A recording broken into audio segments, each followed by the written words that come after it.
میں نے جو آیا کریمہ عنوان کے طور پہ تلاوت کی ہے وہ ہمیں بتاتی ہے کہ لا تقولوا لمن یقتل فی سبیل اللہ اموات، کہ جو فی سبیل اللہ اپنی جان دے دیں.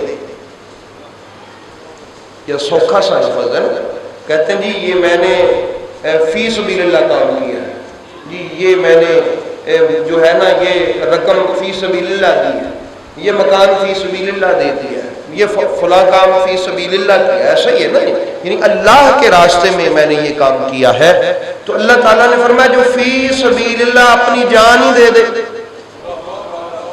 جو ہے نا لوگ تو مال و متاع پیش کرتے ہیں، تو جو فی سبیل اللہ اپنا جان کا نذرانہ ہی پیش کر دے، اللہ نے فرمایا اب چونکہ اس نے میرے راستے میں جان دی ہے تو اب میں اعلان کرتا ہوں لا تقولوا اموات، اب تم اپنی زبان سے کہیں اسے مردہ نہ کہہ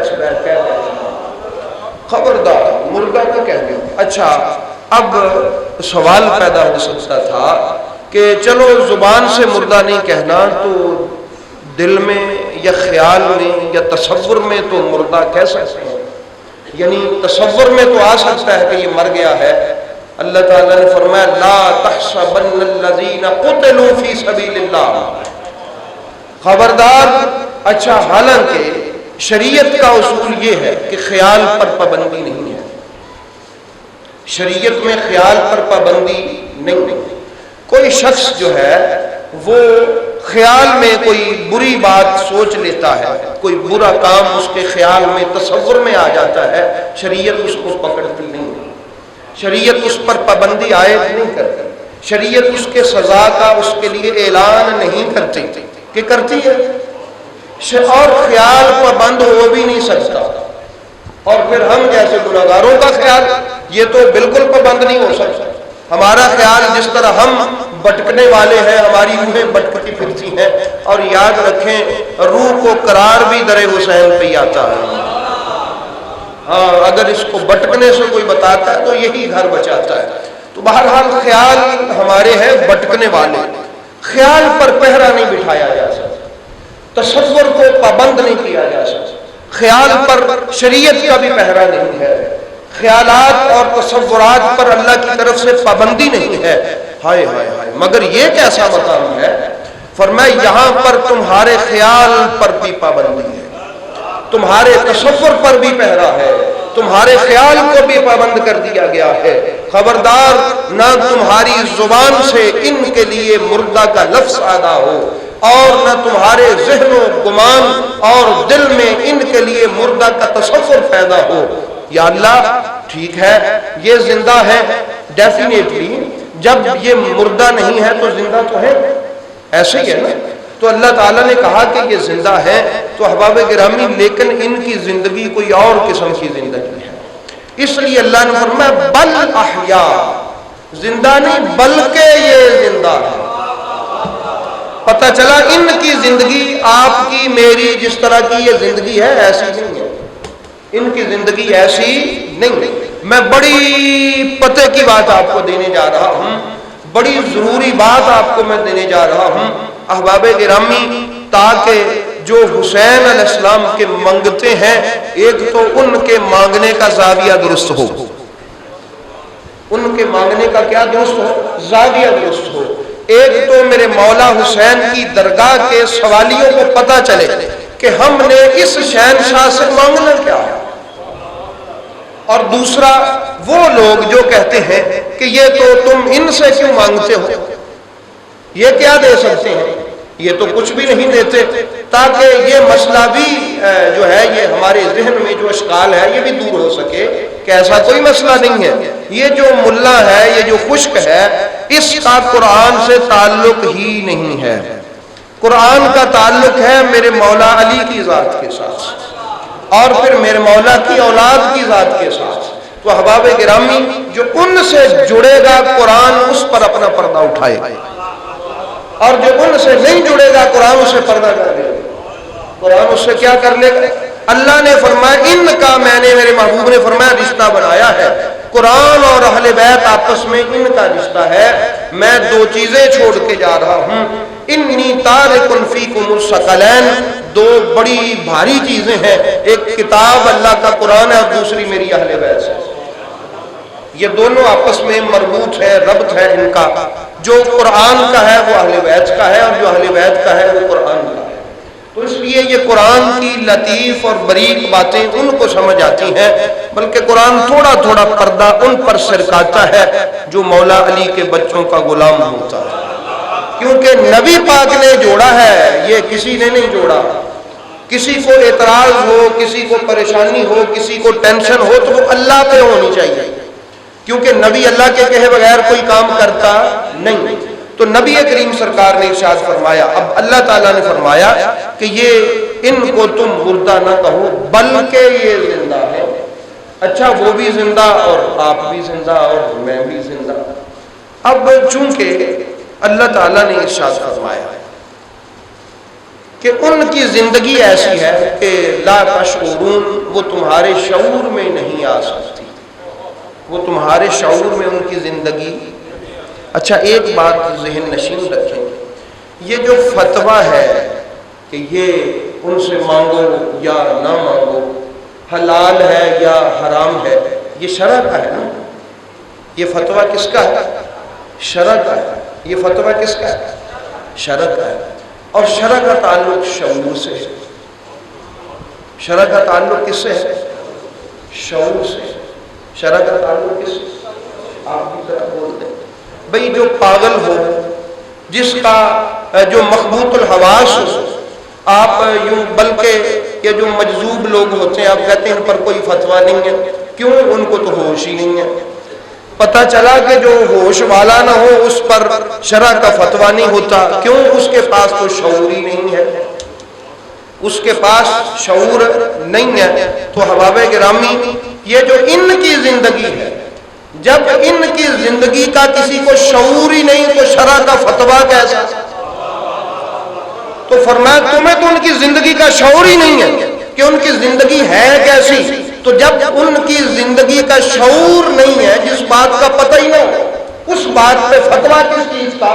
تو احباب گرامی چاہیے تو یہ تھا کہ ان کی زندگی کے بارے میں ملا سر جھکا لیتا اور سر نیواں کر کے اللہ دی بارگاہ چ چک جاندہ کہ مولا یہ جو شہداء ہے نا، شہداء، ان کی زندگی کا چونکہ مجھے پتہ نہیں ہے، میں کیا بحث کروں کہ ان کی زندگی کیسی ہے، اور ان سے کسی اس زندہ کو ان زندہ سے تعلق وابستہ کر لیتا ہے یا نہیں کر لیتا، کوئی لے دے سکتا ہے یا نہیں لے دے سکتا. ہمیں خبر ہی نہیں ہے جب ان کی زندگی کیسی ہے. کیا وہ ایسے زندہ ہے کہ ہم جیسے زندوں سے ان کا کوئی تعلق بن سکے؟ کیا وہ ایسے زندہ ہے کہ وہ ہمیں کچھ دے سکیں یا ہمارا معاملہ ان سے کوئی سیٹ ہو سکے یا نہیں؟ تو احباب گرامی، ملا تو اس بات سے بے خبر ہے، لیکن اللہ نے اس کا پتہ دیا ہے. اللہ نے اس بات کا پتہ دیا ہے. میں بھی زندہ، وہ کیسے زندہ؟ کیا ان کی زندگی بھی آپ اور میرے جیسی ہے کہ کبھی بخار ہو کے وہ زندگی کمزور پڑ گئی، کبھی کوئی بیماری لگ کے زندگی ایسی کہ مصیبت بن گئی؟ ان کی زندگی بھی ایسی ہے. اللہ نے فرمایا نہیں، بل احیاء عند ربہم یرزقون، وہ اللہ کی بارگاہ میں موجود ہیں اور ان کو رزق عطا کیا جاتا ہے. اور ان کو کیا عطا کیا جاتا ہے؟ اچھا، اب یہ جو خشک ملا ہے، اس کو رزق کا صرف یہ پتہ ہے کہ روٹی روزی، صرف روٹی دودھ پانی وغیرہ کا نام رزق ہے. نہیں احباب گرامی، یہ ہوا بھی اللہ کا رزق ہے، یہ روشنی بھی اللہ کا رزق ہے، یہ سورج چاند ستارے جو دیتے ہیں یہ بھی اللہ کا رزق ہے، یہ جو ہوائیں چلتی ہیں یہ بھی اللہ کا رزق ہے، یہ جو قرآن تقسیم کرتا ہے یہ بھی اللہ کا رزق ہے، جو رسول بانٹتے ہیں وہ بھی اللہ کا رزق ہے، جو اولیاء تقسیم کرتے ہیں وہ بھی اللہ کا رزق ہے. تو احباب گرامی، اگر کسی کو اللہ کے محبوب کی زیارت ہو تو یہ بھی اللہ کا رزق ہے، یہ بھی کیا ہے؟ اللہ کا رزق ہے. اللہ نے فرمایا بل احیاء عند ربہم یرزقون، کہ یہ ایسے زندہ ہیں ان کو میں رزق عطا کرتا ہوں. ان کو میں کیا کرتا ہوں؟ اور پھر اللہ تعالیٰ نے ہمیں پتا دیا ہے، فرمایا کہ سنو الف لام میم ذالک الکتاب لا ریب فیہ ھدی للمتقین الذین یؤمنون بالغیب، ایسے وَيُقِيمُونَ الصَّلَاةَ، اور آگے کیا فرمایا کہ جو میرے بندے ہیں جن کو میں اپنی بارگاہ میں پسند رکھتا ہوں، جو میری بارگاہ کے مقبول ہیں، ان کی شان یہ ہے کہ جب ان کو رزق ملتا ہے وَمِمَّا رَزَقْنَاهُمْ يُنْفِقُونَ، جب ملتا ہے تو وہ تقسیم کرتے ہیں، جب ملتا ہے تو وہ کیا کرتے ہیں؟ فرمایا حسین شہید نہیں، شہید اعظم ہے، حسین شہید نہیں، شہیدوں کا سردار ہے، حسین شہید نہیں، شہادتیں تقسیم کرنے والا ہے، حسین فقط شہید نہیں، شہادت کا اجر دینے والا اللہ اس کے صدقے سے ہے۔ حسین نہ ہوتا تو شہادت کا اجر نہ ہوتا، تو شہیدوں کو رزق ملتا ہے اور وہ تقسیم کرتے ہیں۔ شہید اعظم کو کیا رزق ملتا ہوگا اور وہ کیا تقسیم کرتے ہیں؟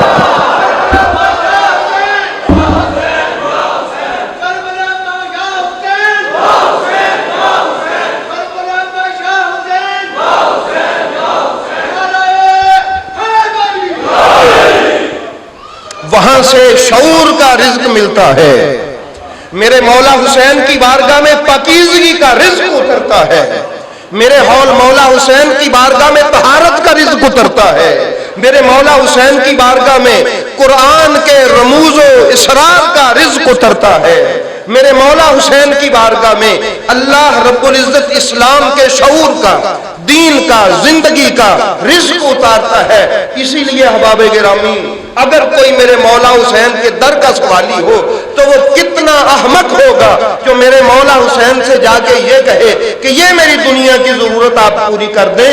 بھئی دنیا کی ضرورتیں تو یہاں پر گلیوں میں پھرنے والے مولا حسین کے غلام ہی پوری کرتے پھرتے ہیں، مولا حسین سے مانگنا ہے تو خدا کی معرفت کا رزق مانگو۔ میرے مولا حسین کو رب اپنی معرفت کا رزق اتارتا ہے۔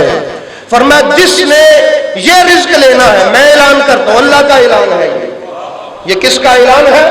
فرمایا میں حسین کو رزق دیتا ہوں، وَمِمَّا رَزَقْنَاهُمْ يُنْفِقُونَ، کون کے تحت میرا حسین بانٹتا ہے، میرا حسین بانٹتا ہے۔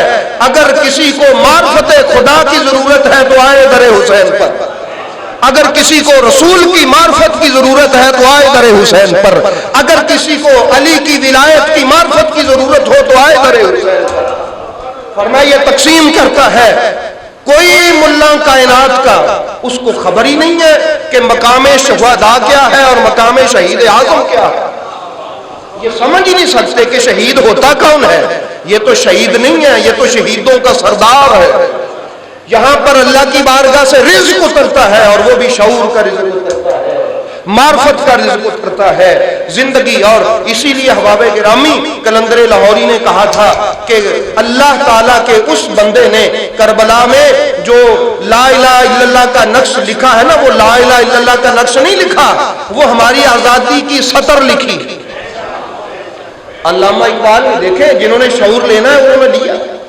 نیلسن منڈیلا، آپ نیٹ پہ اس کو ذرا سرچ کر کے دیکھیں، نیلسن منڈیلا افریقہ کے جنگلوں میں رہنے والا، قید ہو گیا۔ وہ خود لکھتا ہے، کہتا ہے جب میں مایوس ہو گیا کہ اب میں بچنے والا نہیں ہوں، اب میری بات چلنے والی نہیں ہے، پتہ نہیں کون ہے اس کا مذہب کیا ہے، اس کا مسلک کیا ہے، وہ کس مذہب سے تعلق رکھتا ہے، مسلمان تو نہیں ہے، لیکن احباب گرامی حسین سب کا ہے،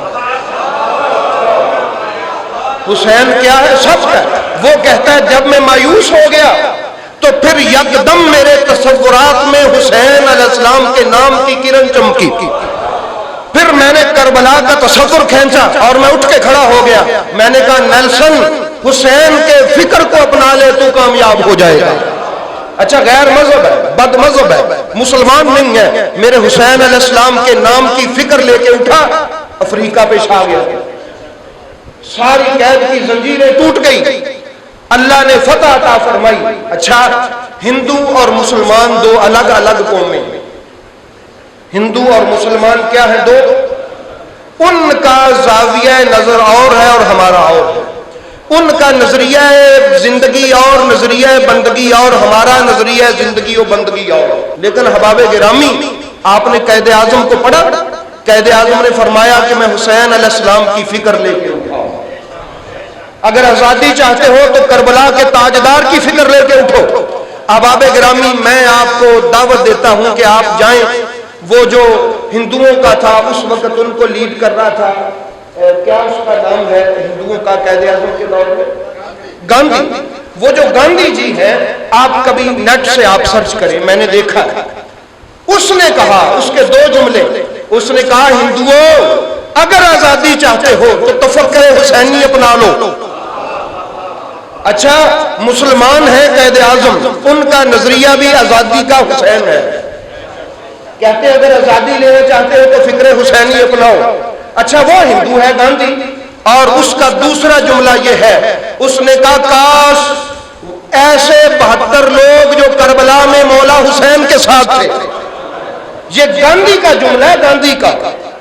اس نے کاش ایسے 72 لوگ جو کربلا میں مولا حسین کے ساتھ تھے اگر مجھے نصیب ہو جائیں, میں آج ہی آزادی حاصل کر لوں اور میں آزادی کے علاوہ چین نہ لوں.